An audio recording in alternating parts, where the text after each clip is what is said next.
ماشاء اللہ لا حول ولا قوة الا باللہ العلی العظیم۔ اعوذ باللہ السمیع العلیم من الشیطان اللعین الرجیم۔ بسم اللہ الرحمن الرحیم۔ الحمد للہ رب العالمین، الصلاۃ والسلام علی اشرف الاولین والآخرین، خاتم النبیین، شفیع المذنبین، رحمۃ للعالمین، الملقب بطٰہٰ و یاسین، مولانا مولا الثقلین، سید الکونین، امام القبلتین، جد الحسن والحسین، ابی القاسم محمد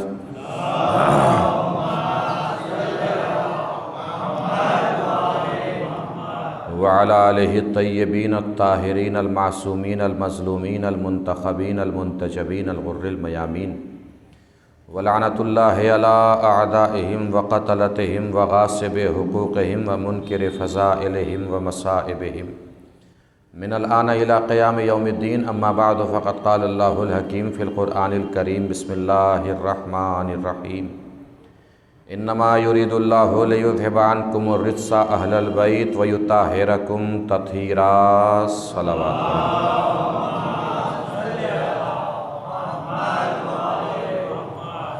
مل جل کے ایک اور بار بآواز بلند نعرہ صلوات۔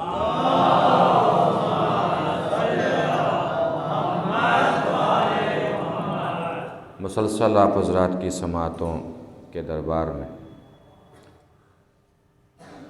خطبہ جناب سیدہ سلام اللہ علیہا، جسے خطبہ فدق کے نام سے جانا اور پہچانا جاتا ہے، پیش کرنے کی سعادت حاصل کر رہے ہیں، اور جس کو پیش کرنے کے لیے مسلسل ہم قرآن مجید کی آیہ مبارکہ بنام آیہ تطہیر کی تلاوت کا شرف بھی ساتھ میں حاصل کر رہے ہیں۔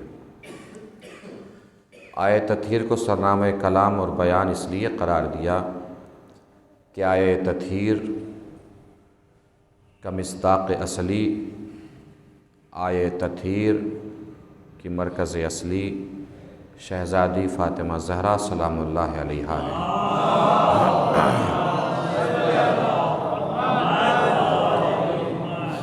آج ہم خطبہ فدق میں اس مقام تک پہنچے ہیں۔ ہم نے توحید بیان کر دی، نبوت و رسالت بیان کر دی، قرآن کا تعارف پیش کر دیا، فلسفہ احکام بیان کر دیے شہزادی کے خطبے کے ذیل میں۔ آج شہزادی کے خطبے میں ہم اس مقام کا بیان کر رہے ہیں کہ جس جگہ شہزادی نے اپنے شوہر یعنی مولائے کائنات حضرت علی بن ابی طالب علیہ السلام کے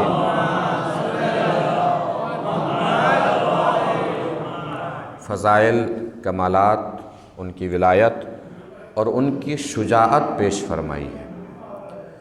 یعنی ہم آج شہزادی کی زبانی مولائے کائنات کی شجاعت بیان کرنے والے ہیں۔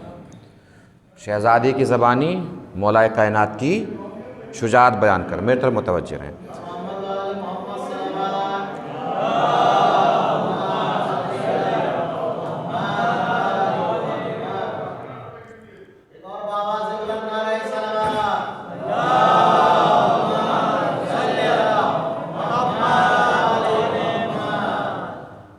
میری طرف متوجہ رہیں۔ مولائے کائنات کی شجاعت شہزادی کی زبانی آج ہم انشاءاللہ بیان کرنے والے ہیں۔ محسوس فرمائیں گے، اور جس کا آغاز میں آیہ تطہیر سے کیے دے رہا ہوں آپ کے سامنے۔ آیہ تطہیر جملہ ذہن میں رکھیے گا جو عرض کر رہا ہوں۔ آیہ تطہیر اہل بیت کے فضائل بیان کرنے نہیں آئی ہے۔ کیا عرض کیا میں نے؟ آیہ تطہیر اہل بیت کے فضائل بیان کرنے نہیں آئی ہے۔ پھر سماعت کر لیجئے۔ آیہ تطہیر اہل بیت کے فضائل بیان کرنے نہیں آئی ہے، بلکہ آیہ تطہیر اہل بیت کے فضائل کا معیار بتانے آئی ہے۔ فضائل بتانے نہیں آئی، فضائل کا معیار بتانے آئی ہے۔ اب یہاں تک پہنچے ہیں تو ایک جملہ اور سماعت فرما لیجئے۔ انسان کہ اندر اگر اچھائیاں پائی جائیں تو انسان اچھا ہوتا ہے. محسوس فرما رہے ہیں؟ انسان اچھائیوں سے اچھا ہوتا ہے، معتبر نہیں ہوتا. معتبر تبھی ہوتا ہے جب اس کے اندر کوئی برائی نہ پائی جائے. توجہ دیجیے گا عزیزو، میں نے کیا عرض کیا کہ انسان اچھائیوں سے اچھا ہوتا ہے، معتبر نہیں ہوتا. معتبر کب ہوتا ہے؟ جب اس میں کوئی برائی نہ پائی جائے. ایک انسان، ایک شخص، ایک نمازی ہیں، مسلسل، میں صرف مثال کے لیے عرض کر رہا ہوں، نمازی ہیں، 5 وقت نماز میں شرکت فرماتے ہیں، مثلا پہلی صف میں کھڑے ہوتے ہیں جب مسجد میں تشریف لاتے ہیں، نماز پڑھتے ہیں، مسلسل جماعت سے نماز پڑھتے ہیں. اچھائی ہے کہ نہیں ہے؟ نماز پڑھنا، پھر جماعت سے نماز پڑھنا بہت اچھی بات ہے. رہتے مثلاً احمد آباد میں ہیں، آپ احمد آباد پہنچے ایک دن اور سوچا کہ ملاقات کر لی جائے ان سے، بڑے مومن آدمی ہیں. جس جگہ وہ رہتے تھے اس گلی میں پہنچے، آپ کو پتہ چلا کہ ان کا کام سود لینے کا ہے. دھندا جو ہے وہ بیاض کا ہے، سود کا ہے. نماز پڑھنا اچھی بات ہے، اچھے وہ ہیں، مگر معتبر نہیں ہیں. اس لیے کہ معتبر شخصیت تبھی ہوتی ہے جب اس میں کوئی برائی نہ پائی جائے. پہنچ رہی نا بات؟ اچھائی سے انسان شخصیت اچھی ہوتی ہے مگر معتبر نہیں ہوتی. معتبر تبھی ہوتی ہے جب اس میں برائی نہ پائی جائے. ہم گئے مثال کے طور پہ ایک جگہ پہنچے، مجلس پڑھنے کے لیے گئے، قیام کسی مکان میں ہوا ہمارا، بہت اچھی مہمان نوازی ہوئی، بہت اچھے سے انتظام کیا گیا.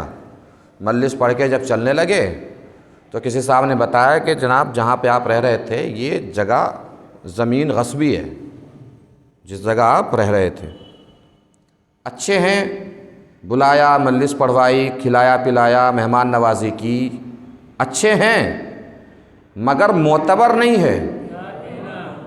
محسوس فرمایا؟ کیوں؟ اس لیے کہ شخصیت اچھائی سے اچھی ہوتی ہے، معتبر نہیں ہوتی. معتبر تبھی ہوتی ہے جب اس میں برائی نہ پائی جائے. بھئی اللہ کو پہچاننے کے کتنے طریقے ہیں؟ اللہ کو کن ذریعوں سے پہچانا جائے گا؟ اللہ کے صفات کے ذریعے سے. صفات کی کتنے قسمیں ہیں؟ صفات ثبوتیہ اور صفات سلبیہ. صفات ثبوتیہ کون سے صفات ہیں؟ یعنی جو اللہ میں اللہ ہونے کی حیثیت سے ہونے چاہیے اور ہیں، وہ صفات ثبوتیہ ہیں. صفات سلبیہ وہ صفات جو اللہ میں اللہ ہونے کی حیثیت سے نہیں ہونے چاہیے اور نہیں ہیں، وہ صفات سلبیہ ہیں. اب میں پوری ذمہ داری کے ساتھ عرض کر رہا ہوں، اللہ کو اللہ اس کی صفات ثبوتیہ نہیں بناتے، صفات سلبیہ بناتے ہیں. اللہ عالم ہے، یہ صفت ثبوتیہ ہے. اللہ جاہل نہیں ہے، یہ صفت سلبیہ ہے. اللہ عادل ہے، یہ صفت ثبوتیہ ہے. اللہ ظالم نہیں ہے، یہ صفت سلبیہ ہے. یعنی اللہ کو اللہ اس کی صفات ثبوتیہ بناتی ہیں، صفات سلبیہ نہیں بناتی. کیوں؟ اس لیے کہ شخصیت اچھائی سے معتبر نہیں ہوتی. معتبر تبھی ہوتی ہے جب اس میں برائی نہ پائی جائے. اب اگر یہاں تک میرے ساتھ آ گئے ہیں تو آیے تطہیر کا معیار سمجھیے. بھئی شخصیت اچھائیوں سے اچھی ہوتی ہے، معتبر نہیں ہوتی. معتبر تبھی ہوتی ہے جب اس میں کوئی برائی نہ پائی جائے.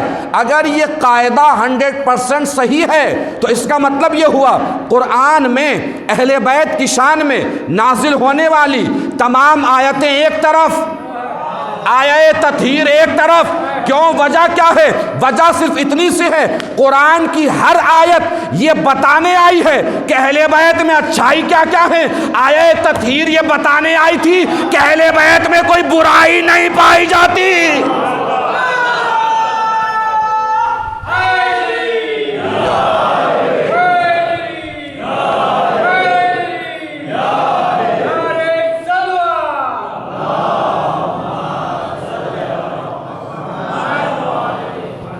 کوئی اہل بیت میں برائی نہیں پائی جاتی. اور اس آیہ تطہیر کی مرکز ہے جناب فاطمہ زہرا. آیہ تطہیر کی مرکز ہے جناب فاطمہ زہرا. جب آسمان پہ فرشتے نے پوچھا پروردگار چادر کے نیچے کون ہے؟ پروردگار نے کیا جواب دیا؟ ہم فاطمہ و ابوہا و بعلہا و بنوہا، یہ فاطمہ ہیں، فاطمہ کے باپ ہیں، فاطمہ کے شوہر ہیں، فاطمہ کے بیٹے ہیں۔ پروردگار یہ بھی تو کہہ سکتا تھا یہ رسول ہیں، رسول کی بیٹی ہیں، رسول کے نواسے ہیں، رسول کا داماد ہے۔ یہی کیوں کہا یہ فاطمہ ہیں، فاطمہ کے باپ ہیں، فاطمہ کے شوہر ہیں، فاطمہ کے بیٹے ہیں؟ اللہ شاید جواب دے جو میں جانتا ہوں وہ تم نہیں جانتے۔ تھوڑی دیر کے بعد مجھے نازل کرنی ہے آیہ تطہیر۔ توجہ عزیزو، تھوڑی دیر کے بعد مجھے نازل کرنی ہے آیہ تطہیر، اس لیے مرکز میں فاطمہ کو رکھا، اور مرکز میں فاطمہ کو رکھ کے بتایا کہ بھئی اگر قیامت تک آنے والی نسلوں میں سے کسی شخص کو کبھی سنک اٹھے کہ آیہ تطہیر میں فلانے کو شامل کر دے، فلانے کو شامل کر دے، فلانے کو شامل کر دے، تو میں پہلے دن ہی قاعدہ بتا رہا ہوں، آیہ تطہیر میں اگر شامل کرنا ہو تو فاطمہ کے رشتہ دار لانا، رسول کے رشتہ دار نہ لانا۔ ایک صلوات پڑھیں مل جل کے بر محمد و آل محمد۔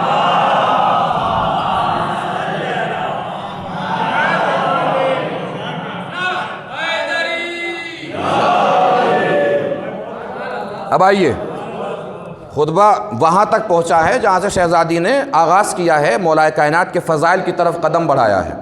بڑے سکون سے، بڑے اطمینان سے سنیے گا، انشاءاللہ معراج کی بلندیوں تک آپ کے اذہان کو لے کے چلنا ہے۔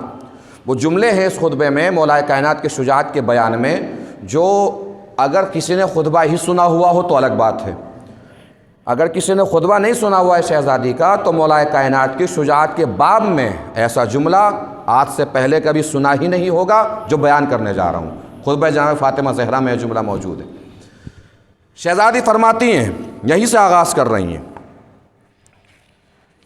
ایھا الناس اعلموا انی فاطمہ، اے لوگو جان لو کہ میں فاطمہ ہوں۔ یہ جملہ آیہ تطہیر کی تفسیر ہے، تشریح ہے، توضیح ہے۔ کیا فرمایا شہزادی نے؟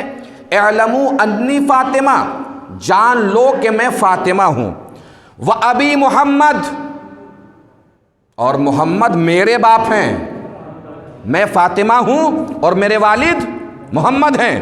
آگے، اقول عودن و بدءن ولا اقول ما اقول غلطا، میں ہمیشہ سچ بولتی ہوں، میں کبھی جھوٹ نہیں بولتی۔ لقد جاءکم رسول من انفسکم عزیز علیہ ما عنتم حریص علیکم بالمؤمنین رؤوف الرحیم، تمہارے پاس اللہ کی طرف سے ایک رسول آیا جو میرا بابا ہے، رسول میرا بابا ہے، جو اپنے نفس سے زیادہ تمہاری تکلیفوں کو ناپسند کرتا تھا۔ وہ سوچتا تھا کہ میرے چاہنے والوں کو، میرے امتیوں کو کوئی تکلیف نہ ہو۔ آگے شہزادی فرما رہی ہیں، بڑا کمال کا جملہ ہے، فَإِن تَعْزُوهُ وَتَعْرِفُوهُ تَجِدُوهُ أَبِي دُونَ نِسَائِكُمْ، تم اگر پہچانتے ہو تو اس بات کو جانتے ہو کہ محمد میرے باپ تھے، تمہاری عورتوں میں سے کسی کے باپ نہیں تھے۔ توجہ، محمد میرے باپ تھے، تمہاری عورتوں میں سے کسی کے باپ نہیں تھے۔ آگے شہزادی نے فرمایا وَأَخَا ابْنَ عَمِّ دُونَ رِجَالِكُمْ، اور محمد میرے شوہر کے بھائی تھے، تم مردوں میں سے کسی کے بھائی نہیں تھے۔ اب ہاتھ کھل جانے چاہیے، آواز بلند ہو جانی چاہیے اگر جملہ پہنچ جائے۔ پوری توجہ، کیا فرمایا شہزادی نے؟ محمد میرے والد تھے، تم میں سے کسی کے باپ نہیں، میرے شوہر کے بھائی تھے، تم میں سے کسی کے بھائی نہیں۔ پوری توجہ ہے نا؟ یعنی فاطمہ فرمانا یہ چاہ رہی ہیں کہ اگر محمد کو کسی کے جیسا ہونا ہے تو وہ ہم ہیں، محمد تم میں سے کسی کے جیسے نہیں ہیں۔ خطاب کس سے ہو رہا ہے؟ صحابیوں سے ہو رہا ہے نا بھائی، جنہوں نے نبی کا زمانہ پایا، جنہوں نے نبی کو دیکھا، وہ صحابی ہیں، وہی تو صحابی ہیں۔ یعنی فاطمہ یہ بتا رہی ہیں کہ محمد صحابیوں میں سے بھی کسی کا بھائی نہیں، محمد صحابی میں سے بھی کسی کا بھائی نہیں۔ شاید توجہ نہیں دیا آپ نے، پھر جملہ عرض کروں، محمد میرے شوہر کے بھائی ہیں، کسی صحابی کا بھائی نہیں۔ سوچنے کی بات ہے، جب اللہ کا رسول صحابیوں کا بھائی نہیں ہو سکتا تو وہابیوں کا بھائی کہاں سے ہو جائے گا؟ ایک صلوات پڑھیں مل جل کے بر محمد و آل محمد۔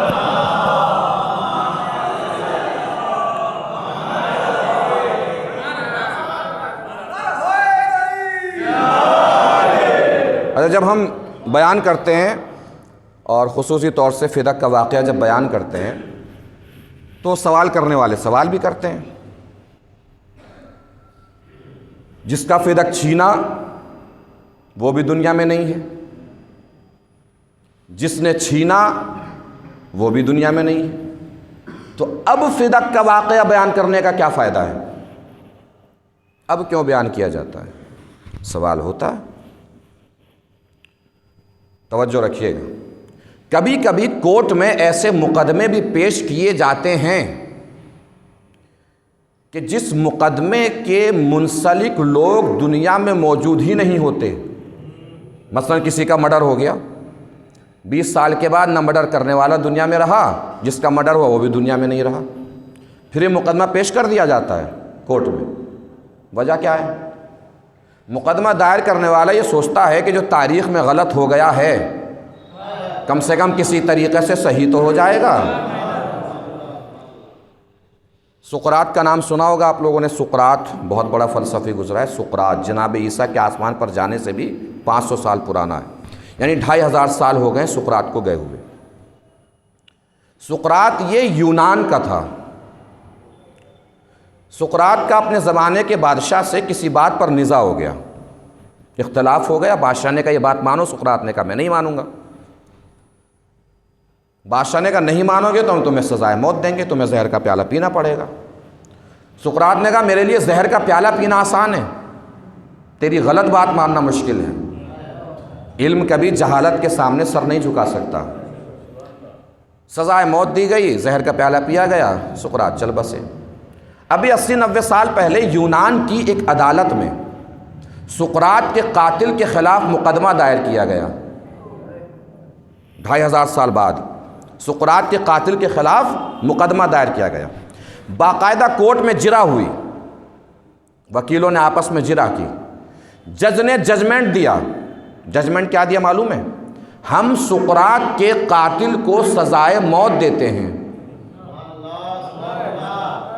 ہم سقراط کے قاتل کو سزائے موت دیتے ہیں۔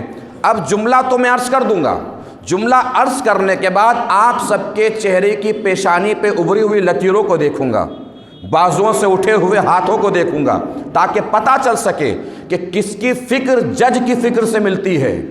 جس کی فکر اس جج کے جواب سے ملتی ہو وہ مجھے بتائے گا کہ فکر کہاں تک مل رہی ہے۔ پوری توجہ۔ بھائی جج سے لوگوں نے پوچھا کہ یہ کیا بات ہوئی؟ نہ سقراط دنیا میں ہے، نہ سقراط کا قاتل دنیا میں ہے، اب کیا وجہ ہے فیصلہ دینے کی کہ ہم سقراط کے قاتل کو سزائے موت دیتے ہیں؟ اب جج کا جواب سنیے، پھر اپنے عقیدے اور اپنی فکر سے جواب ملا لیجئے۔ اگر پہنچ جائے بات تو میری آواز میں آواز ملا دیجئے گا۔ بھائی جج نے جواب دیا، اصل میں مسئلہ یہ ہے کہ سقراط کا قاتل بھی یونانی ہے اور ہم بھی یونانی ہیں۔ ہم نے سقراط کے قاتل کے خلاف سزائے موت کا فیصلہ دے کر یہ بتانے کی کوشش کی ہے کہ ہم وہ یونانی ہیں جو سقراط کے ساتھ ہیں، وہ یونانی نہیں ہے جو سقراط کے قاتل کے ساتھ ہیں۔ اب سمجھ میں آیا؟ گاہے باگاہے، بہانے بہانے ہر سال ہم فدق کا واقعہ چھیڑ کے دنیا کو بتانا چاہتے ہیں، چونکہ ہمیں پتا ہے جس نے فدق لوٹا وہ بھی مسلمان، ہم بھی مسلمان۔ ہم فدق کا واقعہ عام کر کے بتانا چاہتے ہیں کہ ہم فدق کے لٹیروں کے ساتھ نہیں ہیں، فاطمہ زہرا کے ساتھ ہیں۔ ایک صلوات پڑھیں مل جل کے بر محمد و آل محمد۔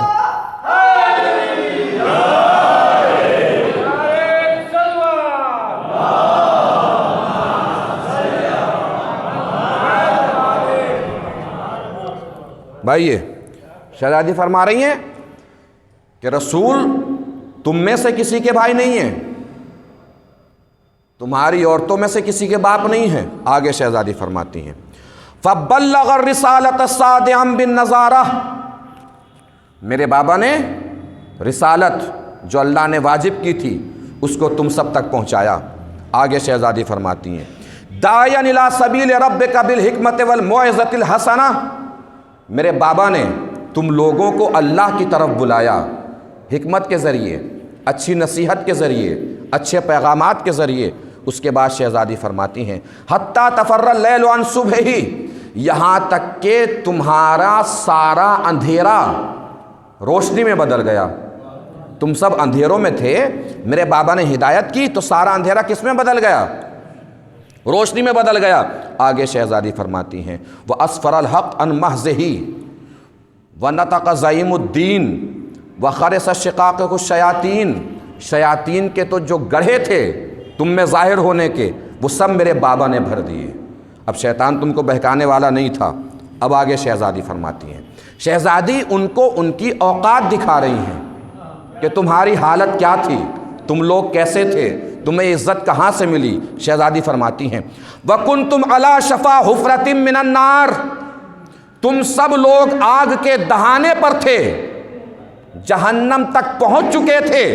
میرے بابا دنیا میں آئے تو تمہیں اس جہنم سے میرے بابا نے پکڑ کے پیچھے کھینچا۔ اگر میرے بابا نہ آتے تو تم سب جہنمی ہو چکے ہوتے۔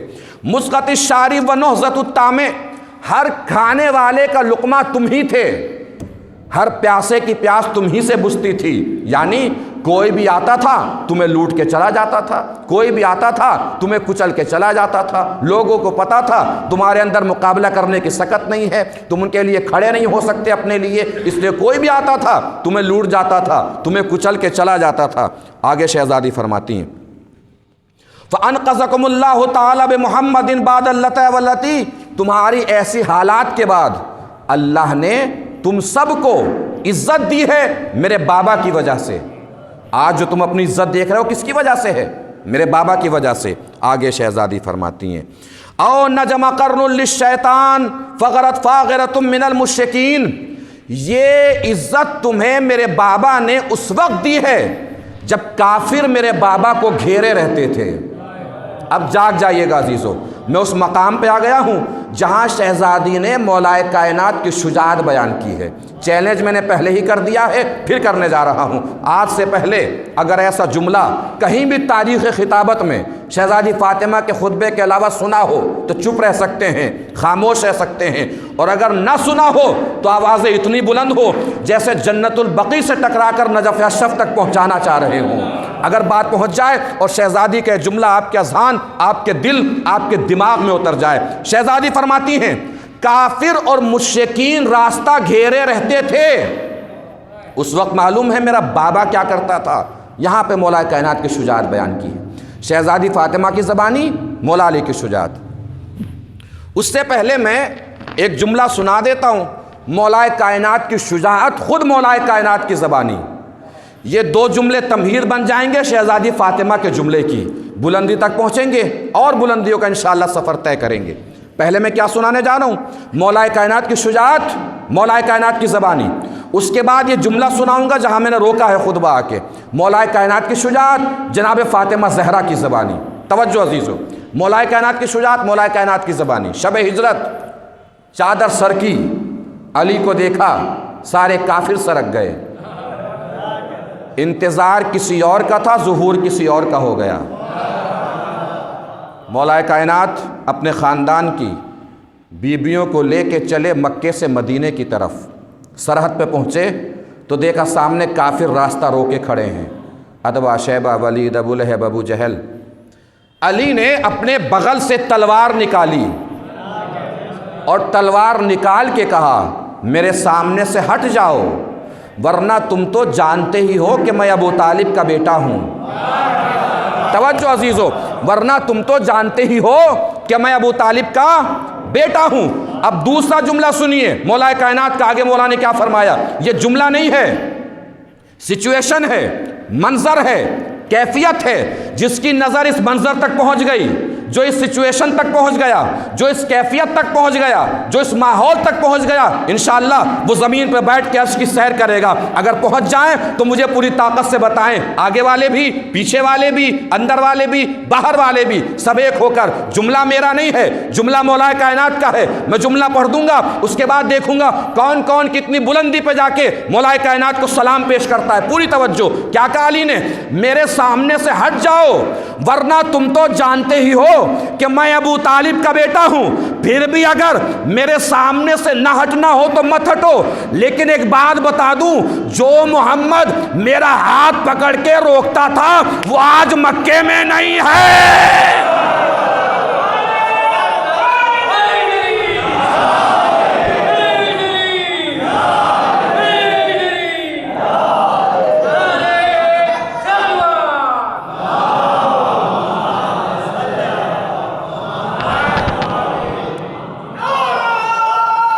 حیدری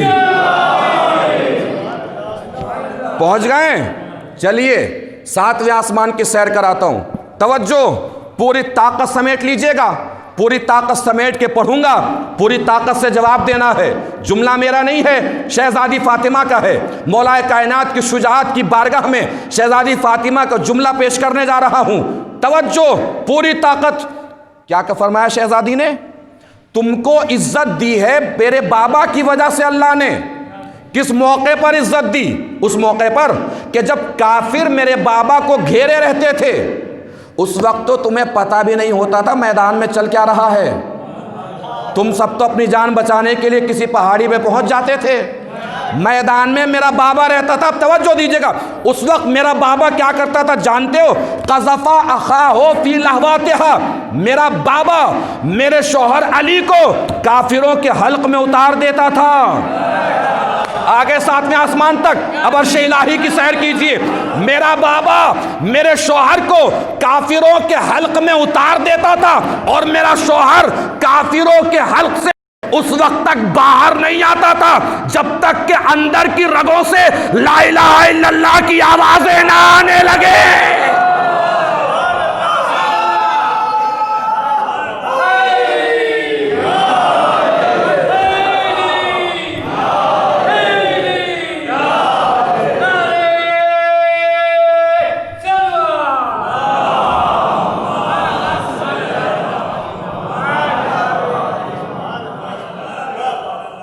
بھئی کون سا موقع بتا رہی ہیں شہزادی؟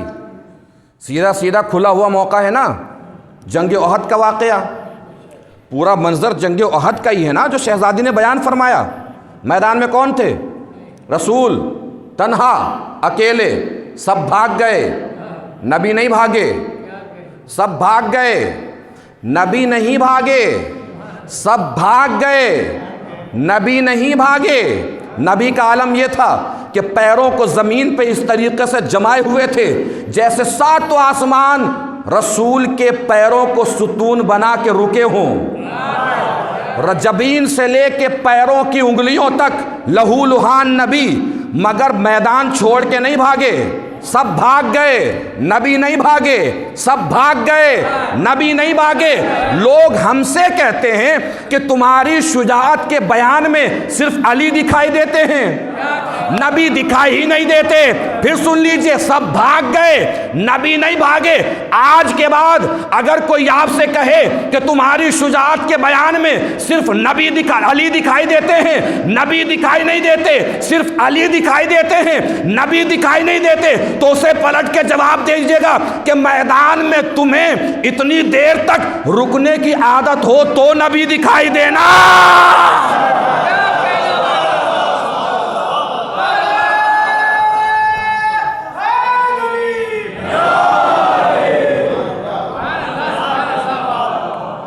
نبی کھڑے، قدم جمائے، پیر جمائے، پیروں کو ستون بنائے، تنہا نبی کھڑے ہیں۔ اچانک تاریخ کی نگاہوں نے دیکھا کہ ایک جوان مجمع کو چیرتا ہوا نبی کے بدن کا اس نے طواف کرنا شروع کیا، بالکل ایسے جیسے مسجد امامت کعبہ نبوت کا طواف کر رہی ہو۔ چاروں طرف علی طواف کر رہے ہیں، تلوار چل رہی ہے۔ تلوار چلنے کے طریقے 2 ہیں، یا ایسے چلتی ہے یا ایسے چلتی ہے۔ جب ایسے چلتی ہے تو وہ سیدھی نہیں چلتی، ترچھی چلتی ہے۔ توجہ عزیزو، ایسے نہیں چلتی، ترچھی چلے گی، ایسے نہیں، ترچھی چلے گی۔ علی طواف کر رہے ہیں نبی کا، کافر راستہ رو کے کھڑے ہیں چاروں طرف۔ علی کی تلوار چلی ترچھی، کسی کا سر گیا، کسی کا سینہ گیا، کسی کا پیٹ گیا، کسی کے پیر گئے۔ جو تصویریں گھوڑوں پر بگڑی وہ علی نے زمین پہ بنا دی۔ توجہ، جو تصویریں سواریوں پہ بگڑی علی نے زمین پہ بنا دی۔ اب یہاں پہ کتنی شخصیتیں دکھائی دے رہی ہیں؟ نبی، طواف کرتے ہوئے علی، حفاظت کرتا ہوا خدا۔ بھائی بس تین ہی تو شخصیتیں ہیں، حفاظت کرتا ہوا خدا، گھرے ہوئے نبی، طواف کرتے ہوئے علی، خدا، نبی، علی، خدا، نبی، علی۔ منظر حق پر ہماری نظر پہنچی، ہم نے منظر نہیں دیکھا، اپنا عقیدہ پورا کر لیا، خدا، نبی، علی دیکھا، زبان سے نکلا لا الہ الا اللہ محمد الرسول اللہ علی ولی اللہ۔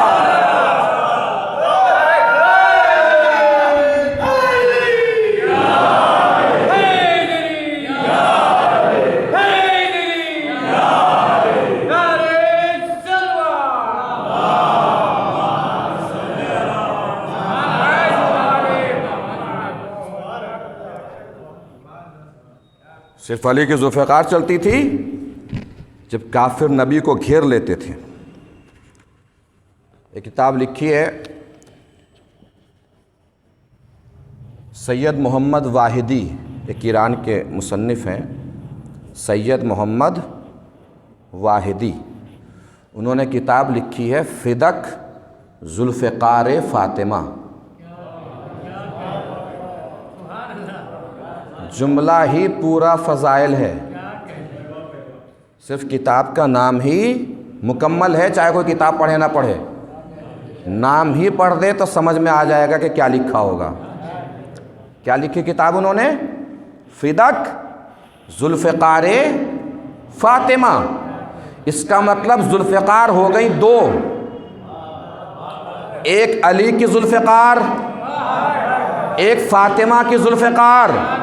دونوں ذوالفقاروں میں معلوم ہے فرق کیا ہے؟ علی کی ذوالفقار کافروں کو کاٹتی ہے، فاطمہ کی ذوالفقار منافقوں کو چھانٹتی ہے۔ بھائی علی کی ذوالفقار چلنے کے بعد پتہ چلتا ہے کافر کون تھا، فاطمہ کی ذوالفقار چلنے کے بعد پتہ چلتا ہے کہ منافق کون کون ہے۔ فدک ذوالفقار فاطمہ۔ اب ایک جملہ اور رہ گیا ہے مولا کائنات کی فضیلت کے باب میں، وہ اور سن لیجئے۔ اب اتنی طاقت سے نہیں پڑھوں گا، طاقت آپ کو لگانی ہے۔ علامہ اظہر حسن زیدی بہت بڑے خطیب گزرے ہیں، وہ کہا کرتے تھے کہ جب جملے میں دم ہو تو دم سے جملہ نہیں پڑھنا چاہیے، جب جملے میں طاقت ہو تو طاقت سے جملہ نہیں پڑھنا چاہیے۔ اب جملے کی طاقت آپ محفوظ کر لیں گے، اس کے بعد آپ کی طاقت میں محفوظ کر لوں گا کہ آپ نے کتنی طاقت لگائی ہے۔ آگے شہزادی فرماتی ہیں، پھر اس کے بعد کیا ہوا؟ فَلَمَّا اخْتَارَ اللَّهُ لِنَبِيِّهِ دَارَ أَنْبِيَائِهِ وَمَا وَأَصْفِيَائِهِ ظَهَرَ فِيكُمْ حَقِيقَةُ النِّفَاقِ۔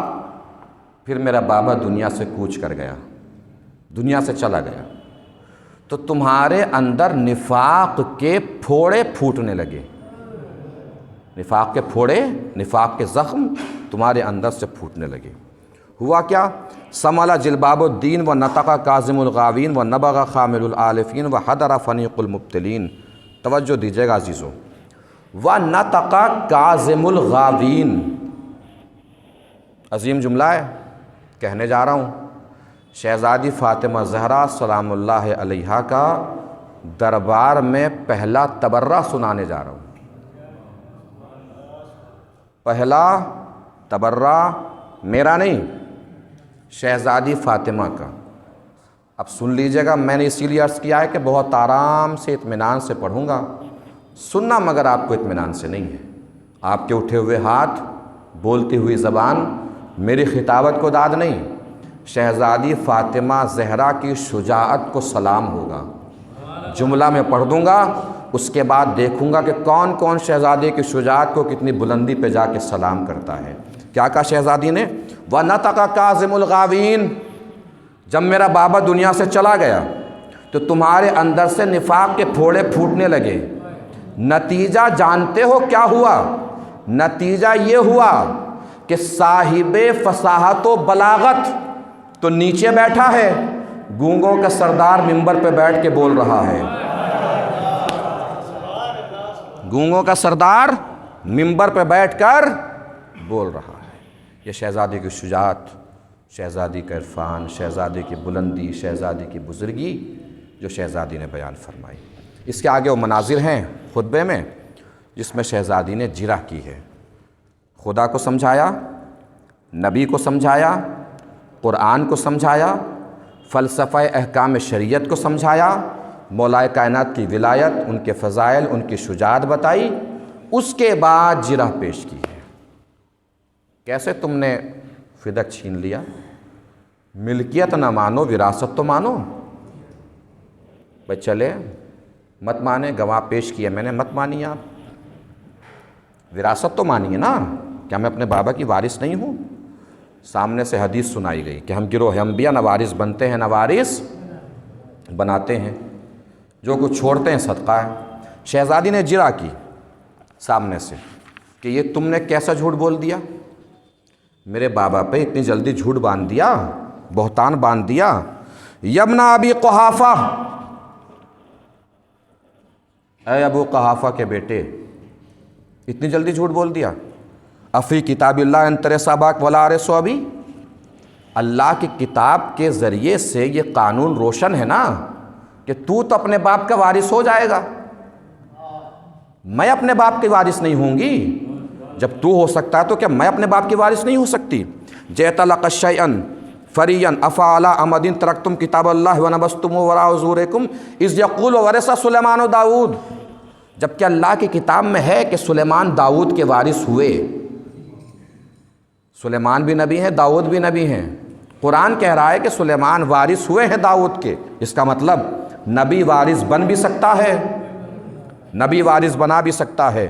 فَحَبْ لِي مِن لَّدُنْكَ وَلِيًّا يَرِثُنِي وَيَرِثُ مِنْ آلِ یعقوب. جناب ذکیرہ کی دعا قرآن نے نقل کی ہے کہ پروردگار مجھے وارث دے جو میرا وارث بن سکے، آل یعقوب کا وارث بن سکے. شہزادی نے تقریباً یہ جو میرے سامنے آیتیں ہیں 6 سے 7 آیتیں سنائی ہیں، پیش کی ہیں وراثت کے سلسلے سے قرآن مجید کی. وہ سامنے سے حدیث سناتے رہے، شہزادی قرآن سناتی رہیں. وہ حدیث سناتے رہے، شہزادی قرآن سناتی رہیں. وہ حدیث سناتے رہے، شہزادی قرآن سناتی رہیں. میں کہوں گا شہزادی جب یہ حدیث سنا رہے ہیں تو آپ کو قرآن سنانے کی کیا ضرورت ہے؟ کہ میں قرآن نہیں سنا رہی ہوں، ان کے چہرے سے اسلام کا نقاب کھینچ رہی ہوں.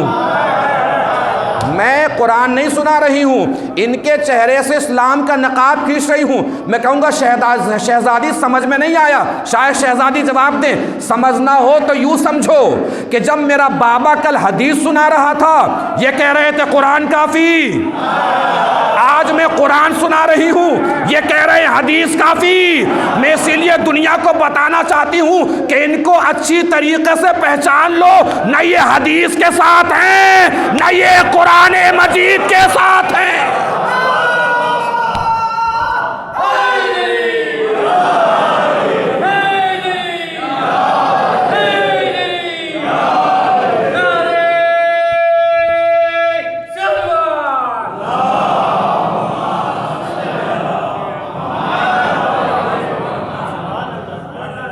نہ یہ قرآن کے ساتھ ہیں نہ یہ حدیث کے ساتھ. بات ختم. شہزادی واپس آ گئی، شہزادی واپس تشریف لے آئی.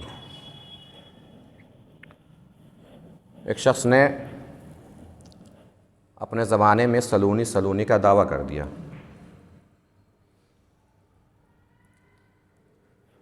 8ویں 9ویں امام کا دور تھا، دعویٰ کر دیا سلونی کا، جو کچھ پوچھنا ہے پوچھ لو. ایک مولا کی چاہنے والی نکلی، تاریخ نے نام بھی بیان کیا حسنیہ، مولا علی کی چاہنے والی، مولا علی کی عاشق حسنیہ. پہنچ گئی ان عالم کے پاس جنہوں نے دعویٰ کیا تھا کہ جو کچھ پوچھنا ہے پوچھ لو. کہ سرکار میں نے سنا ہے کہ آپ نے دعویٰ کیا ہے جو پوچھنا ہے پوچھ لو. کہ بالکل دعویٰ کیا ہے. کہ تو سرکار یہ بتائیے کہ شہزادی فاطمہ زہرا سلام اللہ علیہا کے بارے میں آپ کا کیا عقیدہ ہے؟ کہ وہ صدیقہ تھی. کیا تھی وہ؟ صدیقہ. خلیفہ اول کیا تھے؟ کہ وہ صدیق تھے. یہ صدیق تھے اور یہ صدیقہ تھی.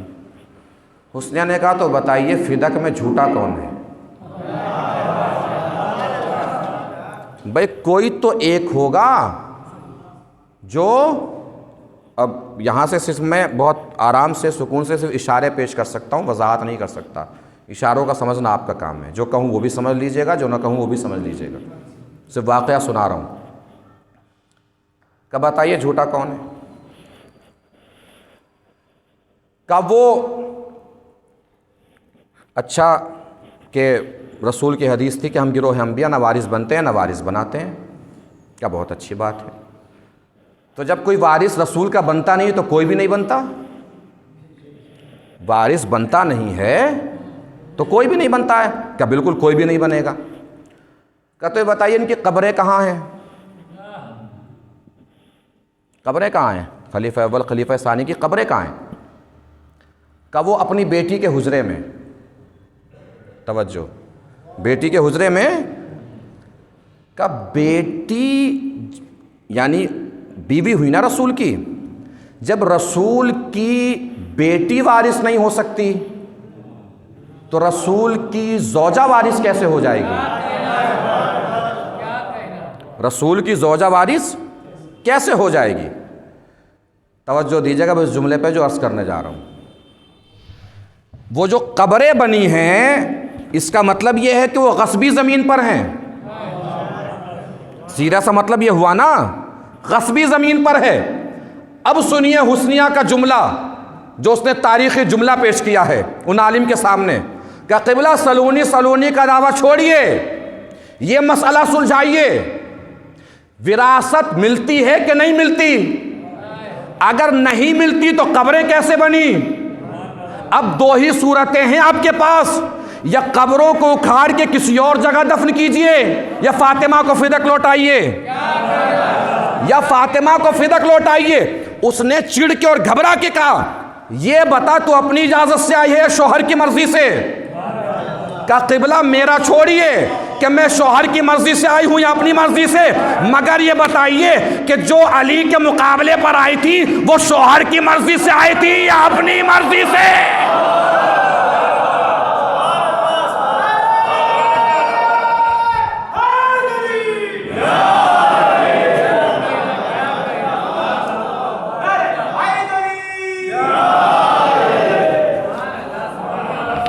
میں نے یہ واقعہ کس لیے بیان کیا ہے؟ یہ واقعہ کوئی میرے مضمون میں شامل نہیں تھا. میں نے اس واقعے کو الگ سے بیان کیا. وجہ کیا ہے؟ ایک روایت سناتا ہوں آپ کو. بلال حضور کی طرف آ رہے تھے.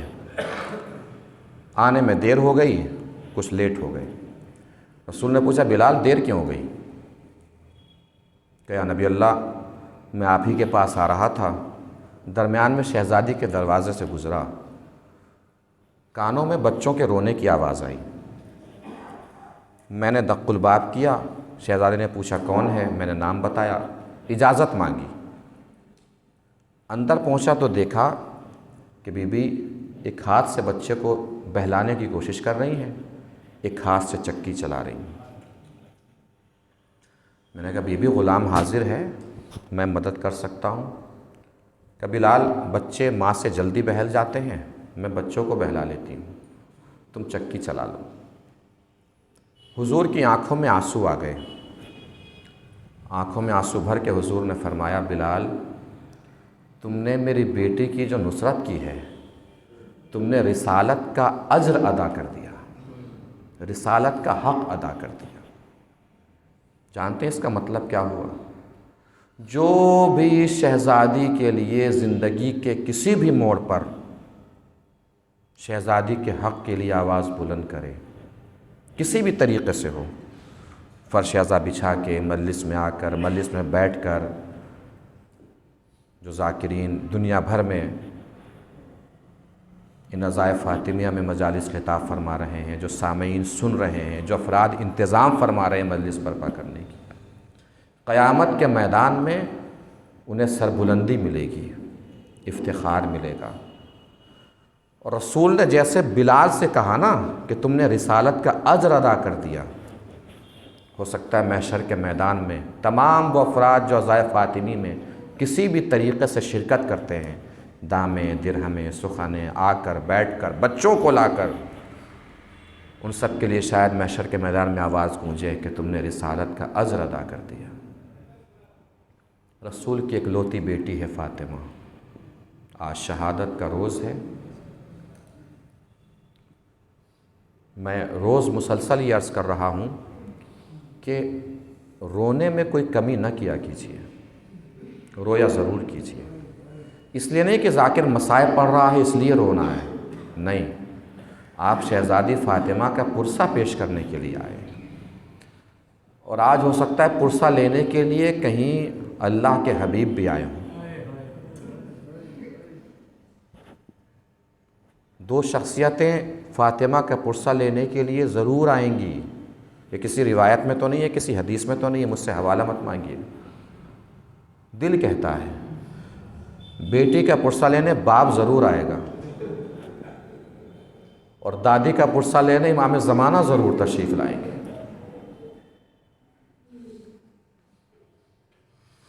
آتے ہوں گے، آپ کے چہروں کو دیکھتے ہوں گے، دل کی آوازوں کو سنتے ہوں گے، چونکہ انتقام لینے امام کو آنا ہے، تشریف لانا ہے امام زمانہ کو، رویا ضرور کیجیے۔ رسول کا آخری وقت تھا، رسول نے اعلان کرا دیا کہ سب لوگوں کو مسجد میں اکٹھا کر لیا جائے۔ مسجد میں سب لوگ اکٹھا ہو گئے۔ رسول بمشکل لوگوں کے سہارے سے، ایک طرف سلمان ہیں، ایک طرف مولائے کائنات ہیں، منبر تک پہنچے، کسی طرح منبر پر بیٹھے۔ نحیف و لاغر رسول، کمزور اور ضعیف رسول اپنے بدن اور جسم سے، کہتے ہیں کہ بہت جلدی میں اللہ سے ملاقات کرنے والا ہوں، تمہارا کوئی حق اگر مجھ پہ رہ گیا ہو تو ابھی لے لو، محشر کے میدان میں مجھ سے سوال کر کے مجھے شرمندہ نہ کرنا۔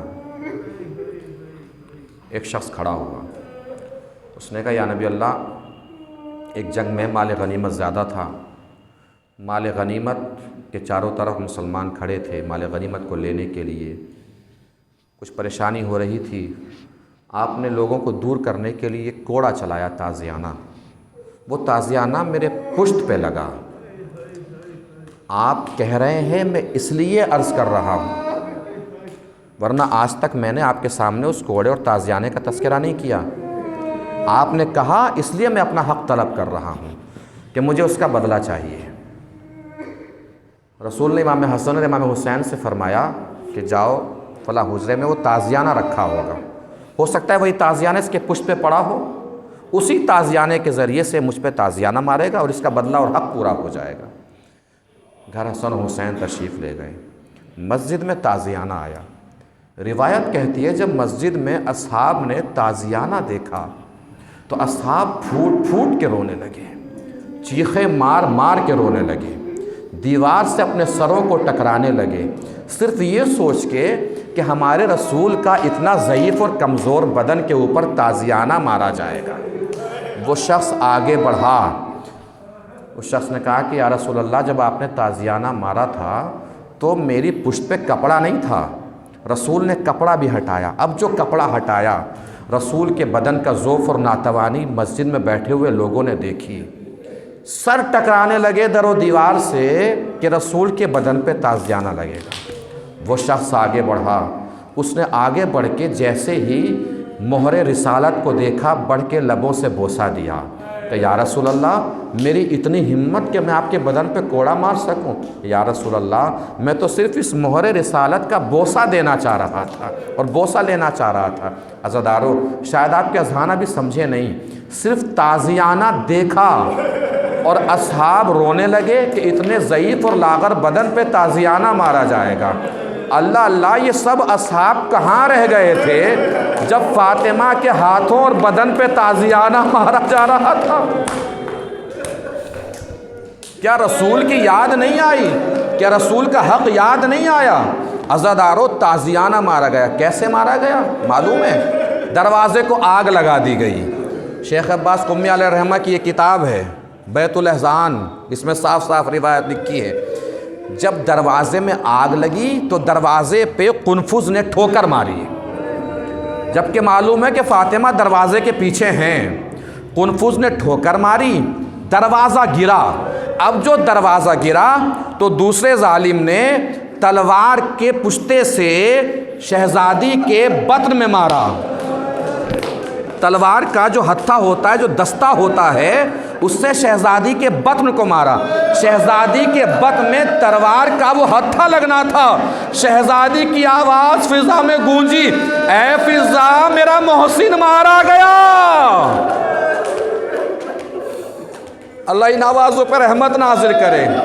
وہ تمام آوازیں جو شہزادی کے اوپر ظلم کو سن کے برداشت نہیں کر سکتی، پروردگار ان آوازوں پر رحمت نازل فرما، ان کی دل مرادوں کو پورا فرما، جو رو رہے ہیں فاطمہ کے لیے، جو رو رہے ہیں فاطمہ کی ٹوٹی ہوئی پسلیوں کے لیے۔ شہزادی فاطمہ، پشتہ لگا، ہتھا لگا، مگر معلوم ہے جملے جو لکھے، شہزادی فاطمہ ہتھا لگنے کے بعد بھی فضا کے سہارے کھڑی ہوئی اور کھڑے ہو کے کہا، گھر میں داخل نہ ہو، میرے بچے ڈر گئے ہیں۔ زینب و ام کلثوم رو رہی ہیں، میں کہوں گا فاطمہ، آج زینب و ام کلثوم کے رونے کا اتنا خیال، دروازہ جلا، آپ تو موجود ہیں نا دروازے کے پیچھے اپنے بچوں کو بچانے کے لیے، کل کربلا کے میدان میں آئیے، خیمے جل رہے ہیں، یہی زینب و ام کلثوم کبھی سکینہ کو بچا رہی ہیں، کبھی رقیہ کو بچا رہی ہیں۔ وہ لیجئے، دروازہ جل گیا، شہزادی کے بطن پہ ٹھوکر لگی، ٹھوکر کے ساتھ تلوار کا دستہ لگا، اس کے باوجود بھی کسی نے آواز دی، آواز دے کے کہا کہ میں نے اپنے کانوں سے نبی سے سنا ہے وصیت کرتے ہوئے علی کو کہ میرے بعد تلوار نہ اٹھانا۔ علی تلوار نہیں اٹھائیں گے، پھر کیا کریں؟ کہ علی کو باہر کھینچ لو۔ یہ جملہ اتنا ہلکا اور آسان نہیں ہے کہ جتنی آسانی سے آپ نے سن لیا۔ دنیائے انسانیت کا سب سے بہادر شخص ہے علی، اور ان کے گلے میں رسی کا پھندا ڈال کے کھینچ لیا گیا۔ کھینچا کیسے گیا؟ جو امام حسن نے بتایا ہے، معلوم ہے کیسے کھینچا گیا؟ جیسے بازاروں میں غلاموں کو بیچنے کے لیے کھینچا جاتا ہے، اس طریقے سے مولا کائنات کو کھینچ لیا گیا۔ مولا کائنات کو کھینچا گیا، حسن سامنے دیکھ رہے ہیں، حسین سامنے دیکھ رہے ہیں، شہزادی فاطمہ دیکھ رہی ہیں، جناب زینب دیکھ رہی ہیں، جناب ام کلثوم دیکھ رہی ہیں۔ فاطمہ کا ہاتھ علی کے دامن میں آیا اور ہاتھوں کو جوڑ کے کھینچنے والوں سے بس ایک جملہ کہتی جاتی تھی، میرے ابو الحسن کو چھوڑ دو، میرے ابو الحسن کو چھوڑ دو، میرے ابو الحسن کو چھوڑ دو۔ باہر کھینچ لیا گیا۔ شہزادی فاطمہ نے جلدی سے رسول کا امامہ لیا، رسول کی قبا لی، رسول کی عبا لی، روضہ رسول پہ پہنچی۔ ادھر روضہ رسول پہ پہنچی، جا کے کہا، بابا آپ چلے گئے، میں نے برداشت کر لیا۔ بابا علی کا حق مار لیا گیا، میں نے برداشت کر لیا۔ بابا میری پسلیاں ٹوٹ گئیں، میں نے برداشت کر لیا، لیکن بابا آج تو انہوں نے میرے علی کو بھی دروازے سے کھینچ لیا، بابا آج برداشت نہیں کر پاؤں گی، بابا آج بد دعا کے لیے ہاتھ اٹھاؤں گی۔ ادھر دربار میں علی، جلدی سے سلمان نے کہا، سلمان جاؤ روضہ نبوی پر جا کے اپنی شہزادی کو روکو، مسجد کی دیواریں بلند ہو رہی ہیں، کہیں فاطمہ کے ہاتھ بد دعا کے لیے نہ اٹھ جائیں۔ سلمان پہنچے، فاطمہ کو روکا، فاطمہ آنکھوں میں آنسو بھر کر روضہ نبوی سے باہر نکلی۔ اے بابا آئی بھی علی کے لیے تھی، اے بابا جا بھی علی کے لیے رہی ہوں، آج کے بعد بد دعا کے لیے ہاتھ نہ اٹھیں گے۔ اب شہزادی فاطمہ آ گئی ہیں، 2 مہینے 2.5 مہینے 3 مہینے شہزادی فاطمہ زندہ رہی۔ کیسا ستم، ٹوٹی ہوئی پسلیوں کے ساتھ زندہ تھی۔ ایک ذاکر مجلس خطاب کر رہے تھے، مصائب پڑھ دیے انہوں نے۔ مصائب یہی پڑھے کہ شہزادی کی پسلیاں ٹوٹ گئیں، اور پسلیاں ٹوٹنے کے بعد بھی 72 دن یا 90 دن شہزادی زندہ رہی۔ مجلس تمام ہو گئی، سننے والے میں سے ایک صاحب روتے رہے۔ مولانا اتر گئے، وہ روتے رہے۔ دسترخوان بچھا نظر کے لیے، وہ روتے رہے۔ دسترخوان بھی اٹھ گیا، وہ روتے رہے۔ ان ذاکر نے دیکھا، عالم نے دیکھا کہ وہ شخص بہت دیر سے رو رہے، قریب گئے، سر پہ ہاتھ رکھا، بھائی ایسی کون سی بات مسائل میں چبھ گئی ہے جو تم ابھی تک رو رہے ہو؟ اس شخص نے اپنی نگاہیں اٹھائی، مولانا کو دیکھا، ہاتھوں کو جوڑا، ہاتھوں کو جوڑ کے کہا، قبلہ میں ہڈیوں کا ڈاکٹر ہوں، قبلہ مجھے پتہ ہے کہ جب ہڈی ٹوٹ جاتی ہے تو بدن ہلنے سے تکلیف ہوتی ہے، بدن ہلنے سے تکلیف ہوتی ہے، لیکن قبلہ جانتے ہیں جب پسلیاں ٹوٹ جاتی ہے تو بدن ہلنے سے نہیں، سانس لینے سے تکلیف ہوتی ہے۔ میں یہ سوچ کے رو رہا ہوں، پسلیاں ٹوٹنے کے بعد فاطمہ 72 دن تک زندہ کیسے رہی، 90 دن تک حیات کیسے رہی؟ اللہ اللہ، یہ مصیبتیں، یہ مظالم۔ وہ لیجئے شہزادی دنیا سے رخصت ہو گئی، شہزادی دنیا سے رخصت ہوئی، وصیتیں کر کے گئی، یا علی میرے حسین کا خیال رکھیے گا، اس لیے کہ میرے حسین کا جگر سوکھا ہے، اسے پیاس بہت زیادہ لگتی ہے، یا علی میرا جنازہ رات کے سناٹے میں اٹھائیے گا، یا علی ان کو میرے جنازے میں شریک نہ ہونے دیجیے گا۔ وہ لیجئے جنازہ اٹھ گیا۔ جنازہ جو اٹھا، روایت کہتی ہے کہ جنازہ گھر سے چل رہا تھا، جنازہ گھر سے چل رہا تھا۔ جناب زینب جنازے کے نیچے نیچے چل رہی ہیں، جہاں جہاں سایہ ہے، اندھیرا ہے، وہاں وہاں جناب زینب ہے۔ جنازہ گھر سے باہر نکلنے والا تھا، علی نے زینب کو روک دیا، علی نے زینب کو روک دیا، میری لاڈلی تم گھر سے باہر قدم نہ نکالنا۔ میں کہوں گا یا علی کتنا خیال ہے زینب کے باہر قدم نکالنے کا، آج یہی مدینہ ہے، آپ زینب کو گھر سے باہر قدم نہیں نکالنے دے رہے۔ یا علی کل کوفے کا بازار ہوگا، نہ کوئی سایہ ہوگا نہ اندھیرا ہوگا، کھلے سر زینب کوفے کے بازار میں گھوم رہی ہوگی۔ آخری جملہ ہے، مصائب تمام ہیں، رو لیجیے گا جتنا رونا ہوگا، پرسہ دے لیجیے گا جتنا دینا ہوگا۔ صحن خانہ میں لا کے جنازے کو لٹایا گیا، سب رخصت ہونے لگے۔ مولا کائنات نے دیکھا کہ زینب بہت دیر تک جنازے کے پاس کھڑی ہیں، ہٹ نہیں رہی ہیں۔ مولا کائنات قریب پہنچے تو کیا دیکھا، زینب پسلیوں پہ رکھے ہوئے ہاتھ کو سیدھا کرنا چاہ رہی ہیں، پسلیوں پہ رکھے ہوئے ہاتھ کو سیدھا کرنا چاہ رہی ہیں، پسلیوں پہ رکھے ہوئے ہاتھ کو سیدھا کرنا چاہ رہی ہیں۔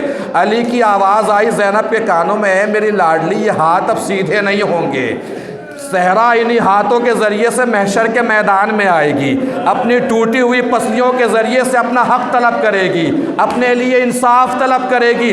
دو جنازے ایسے ہیں کہ جن کا ظلم دنیا سے چلے جانے کے بعد بھی باقی رہا، ایک دادی کا جنازہ، ایک پوتی کا جنازہ۔ دادی کے جنازے سے پسلیوں سے ہاتھ نہ اٹھ پایا، اور سکینہ کے جنازے کے ساتھ معلوم ہے کیا ہوا، قبر میں دفنانے کے بعد بھی سکینہ کے کانوں سے لہو ایسے جاری رہا جیسے شمر نے ابھی ابھی تماچا مارا ہو۔ بڑی قسمت اور مقدر ملتا ہے دادی کا پوتی سے۔ دادی کی پسلیاں بھی ٹوٹی، پوتی کی پسلیاں بھی ٹوٹی، دادی کے بدن سے بھی لہو جاری، پوتی کے بدن سے بھی لہو جاری، اور فاطمہ کے اوپر ظلم کی انتہا، پسلیاں بھی ٹوٹی، شہزادی کا آج تک مزار بھی ٹوٹا، روزہ بھی شکستہ۔ پروردگار عالم شہزادی فاطمہ زہرا سلام اللہ علیہا کے زخموں کے وسیلے سے، ان کی مظلومیت کے وسیلے سے وہ دن جلد سے جلد ہمیں دکھا۔ پروردگار جب ان کے وارث حقیقی، ان کے پوتے کا ظہور ہو، وہ اپنے ہاتھوں سے اپنی دادی پر ڈھائے گئے مظالم کا انتقام لے سکے۔ بار الہ تجھے واسطہ محمد و آل محمد کا، جہاں بھی جاتے ہیں امام حسین کے روضے پر جاتے ہیں۔ کون ہے امام حسین؟ شہزادی فاطمہ کے فرزند امام رضا کے روضے پہ جاتے ہیں۔ کون امام رضا؟ شہزادی فاطمہ کے بیٹے۔ سمرہ جاتے ہیں، عظیم الشان روضہ۔ نجف جاتے ہیں، عظیم الشان روضہ۔ پروردگار ان تمام روزوں کے وسیلے سے وہ دن جلد سے جلد ضرور دکھا ہمیں جب جنت البقیع میں شہزادی فاطمہ کا روضہ تیار ہو سکے۔ بارالہ جو بھی حضرات ان مجالس میں شریک رہے ہیں، دام درہم سخن جس طریقے سے بھی شریک رہے ہیں، پروردگار ان سب کی دلی مرادوں کو پورا فرما۔ رات میں جشن امام سجاد انشاءاللہ ہوگا، جس میں ہی انشاءاللہ تقریر کروں گا۔ گزارش ہے کہ زیادہ سے زیادہ تعداد میں تشریف لے کر آئیں۔ امام سجاد کے حوالے سے رات میں انشاءاللہ گفتگو ہوگی۔ بسم اللہ الرحمن الرحیم۔ اللہم کل ولیک الحجۃ ابن الحسن صلواتک علیہ وعلی آبائہ فی ہذہ الساعۃ وفی کل ساعۃ ولیا وحافظا وقائدا وناصرا ودلیلا وعینا حتی تسکنہ ارضک طوعا وتمتعہ فیہا طویلا۔